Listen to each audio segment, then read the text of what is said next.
बड'लेण्ड रादाब नायगिरि बयनिसिमबो फुंबिलिनि गोजोन हामलायथि बावहरबाय। दिनै 9 आगस्ट 2025 इं मायथाइनि सानसेनि फानजामुथियाव थानाय राशिफोरखौ फरायथिनो लाबाय। मेष राशि। साना नखर बेंनाय हाबा मावनानै बारलांगोन। थांखि लानायाव हाखु दाखु खालामैया गाहाम। फिसा खोथायावनो रागा जोंफ्लांनोबो हागौ। वृष राशि। साना जेंना गोनां। गोसो मेलेमखौ गोरा खालामना सोलियोब्ला जेंनानिफ्राय बारग'नो हागोन। खामानिफोरखौ खनले खनले मावोब्ला देरहासार जानो हागोन। मिथुन राशि। नखरनि जेंनाफोरा गोसोखौ लोरबां खालामनो हागौ।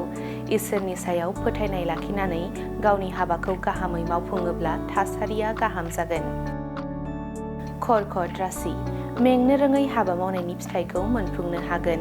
गिदिर सुबुंनि बोसोनजों फिसाखौ मोजां जायगायाव सोलोंथाइ लानो दैथायहरनो हागोन। सिंह राशि। फालांगि खालामनो थाखाय मोजां सम। गेदेर गोलावनि सुबुरुन लाग्रोनाया गोनां। रां आरजिनायजों लोगोसे इसोर सिबिनायावबो गोसो होनांगोन। कन्या राशि। गोब्राब थासारियाव गोसो हमथानानै सोलिनांगोन। उन्दैफोरखौ थुलुंगाखांहोनो हागोन। गारि मथर बायनायनि सिगां सानग्रोनांगोन। तुला राशि। आद्रा थानाय खामानिखौ मावफुंनो हानानै गोजोननाय मोनगोन। बेफार फालांगिखौ लानानै दावबायनायाव जाफुंसारनाय मोनगोन। वृश्चिक राशि। सिगाङाव मावनाय मोजां हाबाया दिनै मुलाम्फा खालामगोन। मोजां आखुनि थाखाय गुबुननि हेफाजाब मोनगोन। धोरोमनि हाबायाव गोसो होनो हागोन। धनु राशि। साननाय जाफुङैयाव गोसोआ दुखु मोनगोन। थासारिनि थाखाय सिगांनिफ्रायनो थियारि जानाया साहस बांहोगोन। मकर राशि।